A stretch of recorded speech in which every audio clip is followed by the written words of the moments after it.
तो गाइस कैसे हैं आप सब लोग। म्यूरम सर्वाइवल इंस्टिंक्ट्स के एपिसोड 148 के साथ हाजिर हो। तो लास्ट एपिसोड के एंड पे आपने देखा था कमांडर वापस आने के बाद गोरमा से कहता है कि लॉर्ड गोरमा, मुझे लगता है कि आपको सियोल्वी को यहाँ पर सजा देनी चाहिए, उसे कम से कम डांटना चाहिए कि उसने यहाँ पर अपने कमांडर के ऑर्डर्स को फॉलो नहीं किया। वो यहाँ पर एक सीधा रास्ता चूज कर सकता था, लेकिन उसने यहाँ पर अपनी पूरी टीम को खतरे में डाल दिया। तो उसी के साथ ही गोरमा उसकी बात सुनने के बाद उसे कहता है कि अच्छा, तो तुम ये चाहते हो कि मैं यहाँ पर उसे एक खतरनाक फैसला लेने पर सजा दूं, क्योंकि उसने यहाँ पर एक खतरनाक फैसला लिया जिसकी वजह से उसकी स्क्वाड मर सकती थी। तो इसी के साथ ही कमांडर उसे कहता है, जी सर, मैंने वहां पर जाने के बाद उसे कहा था कि सोंगवा को मेरे हवाले करो। अगर हम लोग उस सोंगवा लड़की जो कि एक जादूगरनी है जिसके पीछे वो माहू के लोग लगे हुए थे उसके हवाले कर देते, वो बस उसे मार डालते और उसके बाद सारा मसला हल हो जाता और सियोल्वी भी अपनी टीम के साथ चुपचाप यहाँ पर सही सलामत वापस आ जाता। तो गोरमा उसे कहता है कि अच्छा, तो तुम यहाँ पर ये कह रहे हो कि उसे यहाँ पर ये सब कुछ करना चाहिए था। फिर साथ ही वो उसे कहता है कि तुम्हें लगता है कि वो यहाँ पर तुम्हारी कमांड को नहीं फॉलो कर रहा है, इसी वजह से उसे यहाँ पर उसके सबॉर्डिनेट्स को मरने देना चाहिए था।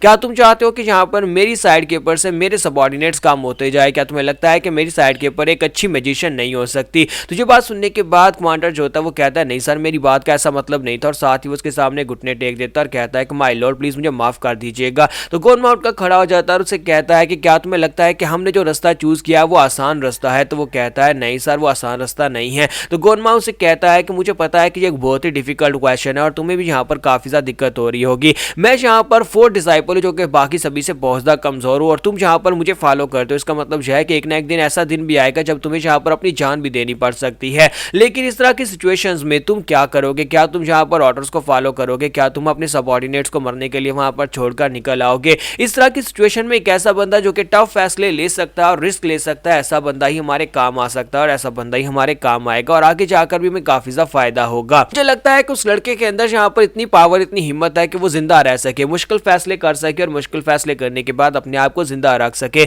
यही चीज उस लड़की को यहाँ पर बाकी सभी लोगों से अलग बनाती है। मुझे लगता है कि अगर ऐसी सिचुएशन में अगर वो मेरे लिए कुछ अच्छा कर रहा है तो फिर अगर वो मेरे ऑर्डर्स को फॉलो नहीं भी कर रहा तभी मुझे लगता है कि उसने यहाँ पर जो कुछ भी किया वो ठीक किया है, इसलिए तुम्हें यहाँ पर उसके ऊपर ज्यादा गुस्सा होने की जरूरत नहीं। और साथ ही वो कहता है कि मुझे लगता है कि उस लड़के ने जो कुछ भी किया वो ज्यादा अम्यूजिंग था और काफी ज्यादा बेहतर भी था। पिछले कितने सालों से हम लोग यहाँ पर आपस में राइवलरी में है, लेकिन आज तक कोई भी मेरी टीम का मेंबर ऐसा नहीं था, कोई भी टीम का कैप्टन ऐसा नहीं था जो कि बाकी के डिसाइपल्स में से किसी एक डिसाइपल्स की टीम को यहाँ पर टर्न डाउन कर सके या फिर उनको पूरी तरह से मात दे सके। और इस बार उसने यहाँ पर सेकंड डिसाइपल माहू की पूरी कंपनी को हरा दिया है, जो कि मेरे लिए काफी बड़ी अचीवमेंट है। तो कमांडर से कहता है, जी सर, ये बात तो आपने वाकई में सच कही कि उस लड़के ने एक बहुत बड़ी अचीवमेंट को हासिल किया है। तो गोरमा उसे कहता है, क्या तुम मेरे लिए जाकर सियोल्वी को बुला सकते हो? मैं उससे बात करना चाहता हूं। और उसके बाद हमारा सियोल्वी जो होता है डायरेक्टली उसके दरवाजे के बाहर पहुंच जाता है। तो सियोल्वी कहता है कि ये सिस्टम का टेलीपोर्टेशन सिस्टम तो वाकई में काफी ज्यादा अमेजिंग है, जब भी यहाँ पर इवेंट होने वाला होता है मुझे वहां पर टेलीपोर्ट कर देता है। और जैसे ही सियोल्वी दरवाजा खोलकर अंदर आने लगता है तो उसी के साथ ही विंडो ओपन होती है और कहा जाता है सेव पॉइंट क्रिएट कर लो। तो सियोल्वी कहता है कि ये क्या, जब भी मैं यहाँ पर सेव पॉइंट क्रिएट करने का मुझे कहा जाता है तो उसका मतलब यह है कि कुछ अजीब होने वाला है या फिर मेरी जिंदगी में कुछ नया टर्न आने वाला है।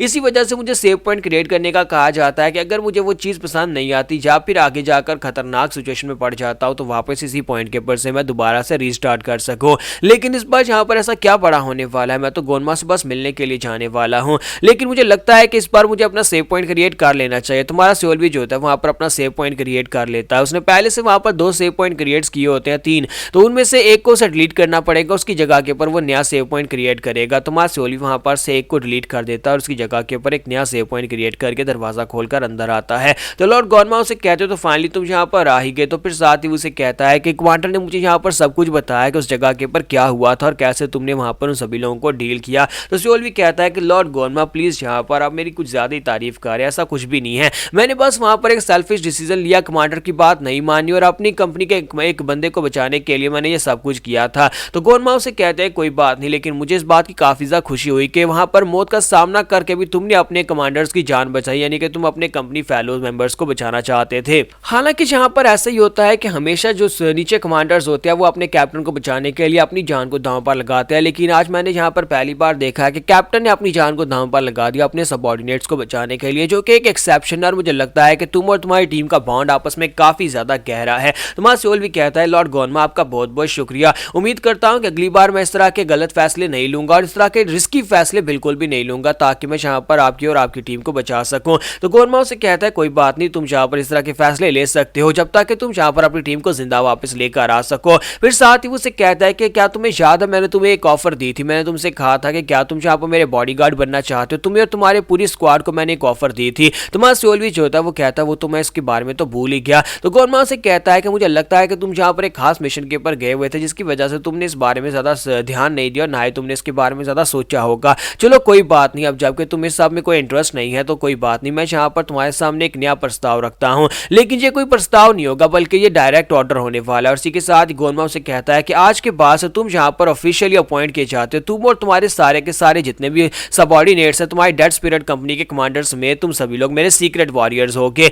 तुम लोग यहाँ पर एक सीक्रेट वॉरियर्स की टीम बनोगे। तुम्हारा सोल भी इस बात से और भी हैरान होता है और कहता है कि पहले मुझे यहाँ पर बॉडीगार्ड बनने की ऑफर दी गई थी और अब यहाँ पर मुझे सीक्रेट वॉरियर बनाया जा रहा है। तो गोरमा उसे कहता है कि आज के बाद से तुम जितनी भी इंफॉर्मेशन कनेक्ट करोगे वो सारी की सारी डायरेक्टली मुझे दिया करोगे और वो सारी की सारी क्लासिफाइड होने वाली है, यानी कि तुम्हें डिफरेंट तरह के मिशंस दिए जाएंगे तुम्हें और तुम्हारी टीम को। और आज के साथ ही वो उसे कहता है कि मैं तुम्हारे लिए यहाँ पर एक ऑफिशियल पोस्ट भी क्रिएट करूंगा और साथ में तुम्हें एक अलग से मैनर दिया जाएगा। मैंने सब कुछ पहले से बंदोबस्त करवा दिया हुआ है और तुम जिन लोगों से मिलोगे, जिन लोगों के साथ आगे बढ़ोगे वो सारे के सारे अब अलग होने वाले हैं, यानी कि अब तुम्हारा पास जो है वो काफी ज्यादा बदलने वाला। तुम्हें बहुत ज्यादा बधाई हो। और इसी के साथ ही वो उसे कहता है कि तुम्हें बधाई हो क्योंकि तुम अब यहाँ पर एक नई पोजीशन के ऊपर अपॉइंट हो चुके हो। और सिस्टम उसे कहता है कि तुम्हें बहुत ज्यादा बधाई हो क्योंकि तुम गोरमा के सीक्रेट वॉरियर बन गए हो। तुम्हारा सोल भी बहुत ज्यादा खुश हो रहा था कि सिस्टम ने भी यहाँ पर उसे बधाई दिया कि उसने यहाँ पर लेवल अप कर लिया और अब उसकी पोजीशन हायर हो चुकी है। लेकिन साथ ही यहाँ पर एक साइड इफेक्ट निकल कर आता है। सिस्टम एक और विंडो ओपन करता है और उसे कहता है अब जबकि तुम्हारा लेवल हायर हो चुका है तो फिर तुम्हें यहाँ पर अपने कॉम्बैट स्टाइल्स में से 2 कॉम्बैट स्टाइल्स को डिलीट करना होगा।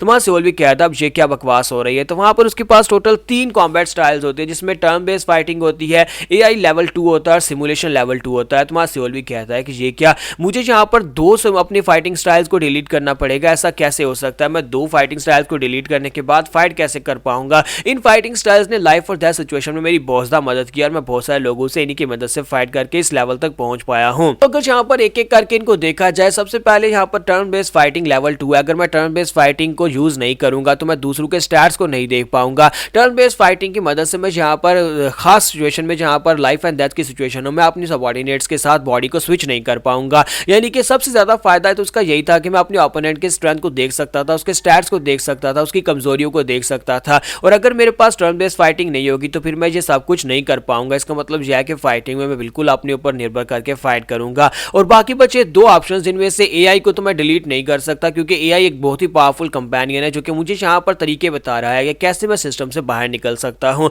और रही बात सिमुलेशन मोड की, तो सिमुलेशन मोड जो है वो बहुत ज्यादा खास है और कभी कभी तो यहाँ पर फ्यूचर को भी प्रेडिक्ट कर सकता है। उसकी मदद से मैं बहुत सारी सिमुलेशंस को रन कर सकता हूँ, मैं बहुत सारे उससे सवाल पूछ सकता हूँ, मैं बहुत सारी सिचुएशन से इसी सिमुलेशन को यूज करके ही निकला हूँ। अगर मैं यहाँ पर इन तीनों में से किसी 2 को भी डिलीट करता हूँ तभी मुझे बहुत बड़ा नुकसान होने वाला है। अब मैं यहाँ पर क्या करूँ, मुझे तो यहाँ पर काफी कुछ खोना पड़ेगा। तो यहाँ पर हमारी एपिसोड 148 का एंड करेंगे। नेक्स्ट एपिसोड में देखेंगे कि हमारा सोल भी इनमें से कौन सी 2 ऑप्शंस को डिलीट करने वाला है।